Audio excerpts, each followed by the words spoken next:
All right, guys, I'm excited to share with you another Gshock square, and this is easily a model that as soon as I was aware of its existence, I knew I was going to order one and have one in.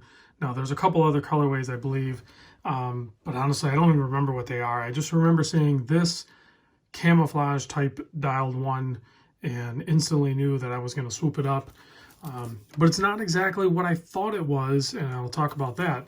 But the model number on this guy is the dw-5610sus-5JR using the module 3229, which is a module that they use on a lot of different squares for sure, including this one. I think that might be the only other one I have that has the 3229, I believe. I'm not 100% sure, but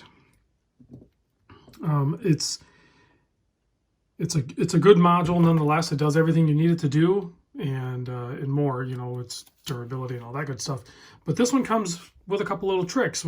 Comes in this oversized box here. It's just a standard cardboard box with some foam in there. I mean, it's totally different than the tin. I'd almost rather just have the tin, to be honest with you. But they needed that extra packaging in there to include the extra strap. It actually came on this strap, and I showed that on my live stream from Monday. But it has the quick release spring bars on there, much like you're seeing on some of the newer ones, like the Core Guards and stuff like that. So for sure that Casio and Gshock, their plan is to give us more options with straps and everything. So I can't imagine it'll be too long before we have, and maybe we already do and I'm just not aware of it, but it shouldn't be too much longer, and we'll have the option to buy individual straps so we can mix and match and do whatever we want. But this configuration here is super comfortable for sure, and so is, really the regular straps. But I swapped it over to this here where it has these adapters that slip in, and it was super easy to do. I'll try to do it again on camera.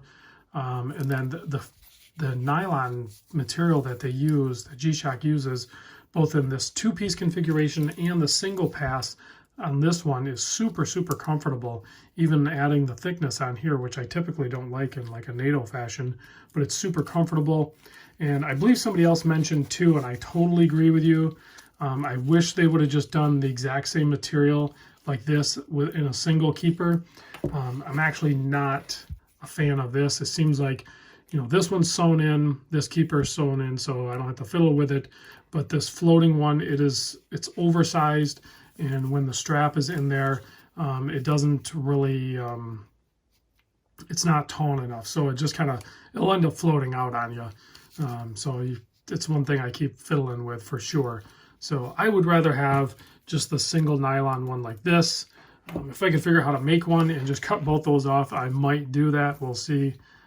But anyway, case size on this, if you're not familiar with the Gshock squares, 43.5 millimeter case width here, and that's from this widest part here. I didn't measure like inboard, so we're kind of including the crown guards, if you will, but 43.5. Now the lug to lug, because we're going to measure to the extreme of all the way to these adapters here, is like almost 60 millimeter. But if you take it inboard back to like with the original lugs here, then it's looking at about a 48 millimeter lug width, or lug to lug, excuse me. 12.6 thick, so it's actually really thin. It's definitely thinner than, say, like the metal case screwback style ones, which that's the nylon case, or like the all metal ones. It's definitely thinner than those, so it's going to aid in its comfort and everything.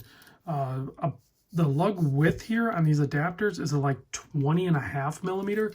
So if you have well, first of all, I don't know that you can put the spring bar in and then fit a NATO style or a single pass through there. I don't think you can. I think you're going to want to go with this style adapter, whether it's the Casio Gshock one or the J's and K's. This style here is definitely geared more towards a two-piece strap, but you're going to have to watch the size of it because, like I said, it's almost 60 millimeter lug to lug, and you don't traditionally have that in a regular watch, so the straps aren't really designed for that long of a watch. So hopefully, like I said, Gshock is going to provide us with their straps, which I think are really nice. You can see how they're still soft and comfortable, but they retain shape. I don't know how they do that. They must dip them in magic or something. I'm not sure. But it's like 20 and a half. If you hold a 20 mil up there, it's too narrow. You're going to get a little bit of play. I think you could stuff a 22 millimeter in there. But really, I look forward to just more Gshock straps. So there's that. The camo on this, as far as I can tell in my research, is the USA. I could be wrong. There's a ton of other countries out there with very similar camo, but it just reminds me of the USA woodland camo. I think that was introduced in like 81, which would be kind of in the same time frame of what they're referencing back to. The original Gshock squares came out in 1983. As most of us know, so it's in that same time frame, so it kind of makes sense, and it definitely adds to the I don't know, the vibe that I like with the Gshock squares. You know, when I think back to when I was a kid and everything, and wearing the Gshock squares, I mean, if they would have had the camo ones out then, I would probably still own the darn thing because it's that cool. So certainly as a grown man, when I see the camo Gshock square, I instantly grab it up just because it's just reminds me of my childhood. You know, the camouflage and the military theme and the Gshock square toughness and everything like that. I'm just 100% on board with it. It's just awesome. So let me pop this guy on a wrist for you so you can see that. And then I will attempt to change the strap. I know a lot of people might not like the negative display on it. You know, I could have went either way on this one. I think there's so much black that it kind of looks right with the negative display screen. You know, you're going to have your day, your month and day, and then your time. You can do it AM, PM. You could do a 24-hour clock. You have your stopwatch, countdown timer, all that stuff. I'm not going to get into that. And it does have the smaller buttons, which I wish they would have went with the larger buttons, you know, like they did on a couple of the newer, even resin ones. You know, these larger buttons are so much easier to operate. You know, they're on all the newer metal ones, and they even started doing them on some of the resin ones for sure. But I think that's almost my squares. I probably missing a couple, but let me see if I can pop these off. Now, I'm not sure if Casio provided this or if the eBay seller I bought from supplied this, but it comes with this little pamphlet here. This doesn't look like Casio stuff. I think the seller, I mean, it's not branded or anything. I think the seller provided this. Just makes it easier to, let me see if I can angle this down. Bear with me, guys, bear with me, because I don't like to edit. So, because you can't really get your nail in there. I mean, unless you have some really funky nails. I know you guys think I have funky nails, but you'd have to have some insanely funky nails. And this tool is kind of a pile of crap. So don't think you're missing anything if you buy from a seller that does not include that POS tool. So you're not missing anything. Okay, so now what you want to do is you want to get the non-handled side. You want to try to get that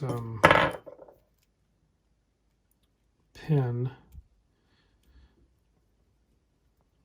maybe in there. I think it might be in there. It's hard to say. So stuff that in there. Yeah, so you can definitely, and then give it a tug, make sure it's in there. So you can definitely do these swaps easier than like some of the older Gshock squares where we were, you know, trying to do the combi swaps and all that stuff.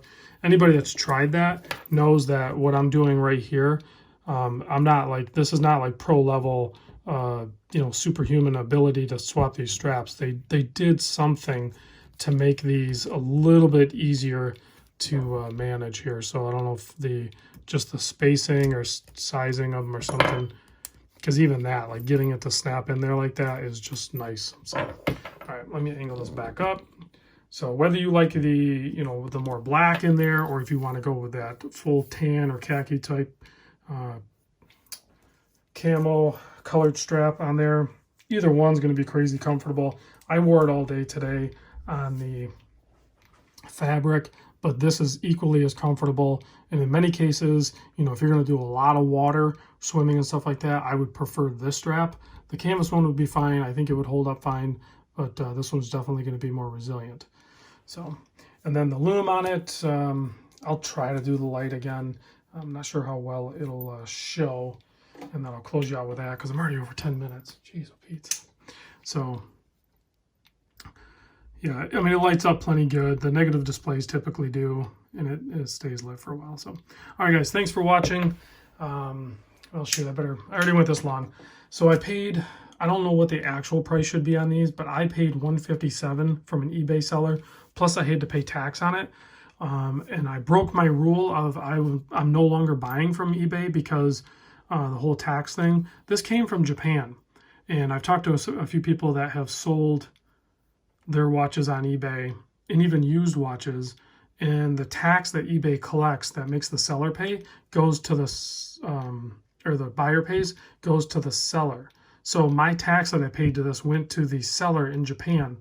That seller in Japan is not going to pay the tax that should be collected in the USA. So the whole thing is corrupt. I know a sidebar thing there, but I'm not buying any more watches off eBay. So you guys do what you got to do, but I'm done doing it. That was my last one. All right, guys, thanks for watching, and I will catch you on the next vid.